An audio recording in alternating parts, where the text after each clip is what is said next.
40, 41 ಹಾಗೂ 42ನೇ ಕವನ. ಇವು ಮದಿಯ ಸಮಸ್ತು ನಿನ್ನಯ ಭವನದೊಳು ಆಗಿರಲೆಂದು ಸಮಯದೊಳು ಅವನು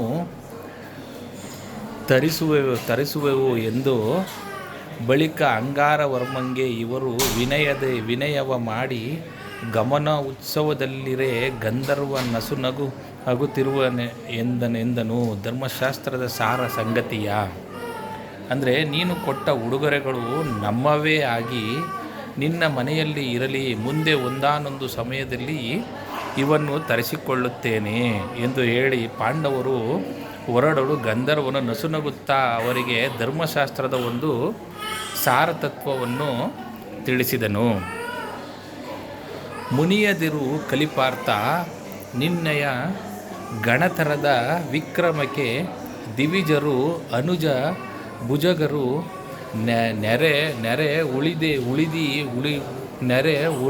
ಉಳಿದಿ ನರರ ಪಾಡೇನು ಅನುಪ ಅಮಾನ ಕ್ಷತ್ರ ವಹಿನಿಗೆ ವಿನುತ ವಿಮಲ ಬ್ರಹ್ಮ ತೇಜೋಗಣ ಸಮೀರ ಸಹಾಯವಾಗಲ ಅಸಾಧ್ಯವೆನೆಂದ. ಅಂದರೆ, ಅರ್ಜುನನೇ, ನಿನ್ನ ಪರಾಕ್ರಮಕ್ಕೆ ದೇವತೆಗಳು, ರಾಕ್ಷಸರು, ನಾಗರು ಸರಿಯಲ್ಲವೆಂದು ಎಂದ ಮೇಲೆ ಉಳಿದ ಮನುಷ್ಯರ ಪಾಡೇನು? ನಾನು ಹೇಳುವುದನ್ನು ಕೇಳು, ಕೋಪಿಸಬೇಡ.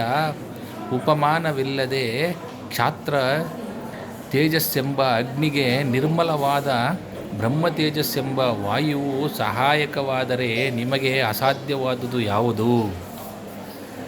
ಅರಸ, ನಿಮ್ಮಳು ಪೂರ್ವದಲ್ಲಿ ಸಂವರ್ಣನೆಂಬ ಸೂರ್ಯ